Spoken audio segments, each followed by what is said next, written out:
Hi, my name is Coach Lee Hopkins. I'm a social connections coach, and this is my story. Since I was a child, I had trouble making friends. I didn't know what I was doing wrong.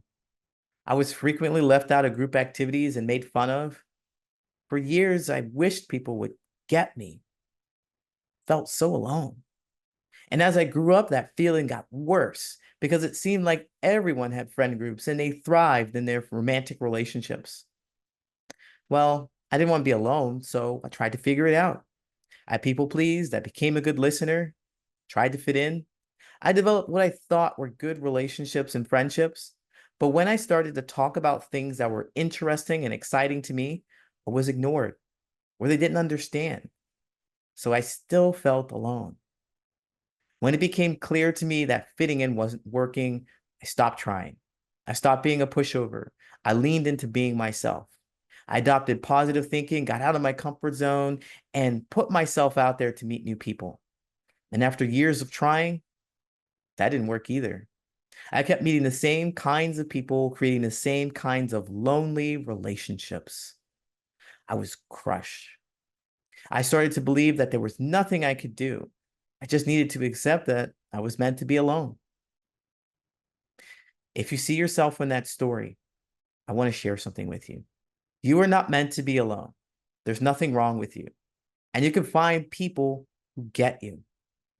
I know because I broke that cycle of loneliness.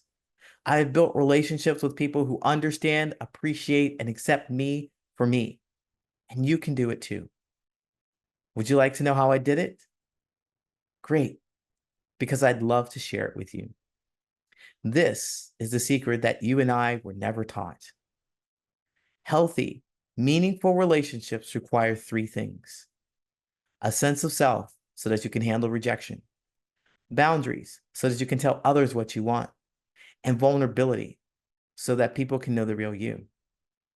If you can't handle rejection, you'll try to fit in. If you don't have boundaries, you'll accept anything. If you aren't vulnerable, you won't share, and no one will get to know the real you. I know what it's like to have tried everything and still feel alone. You don't have to do it anymore. During the Elevate Your Social Circle live presentation, I'll share actionable steps that you can take to handle rejection, create boundaries, and be vulnerable. Register now to get started on your journey towards stronger, more supportive, and reassuring relationships. You'll be glad that you did.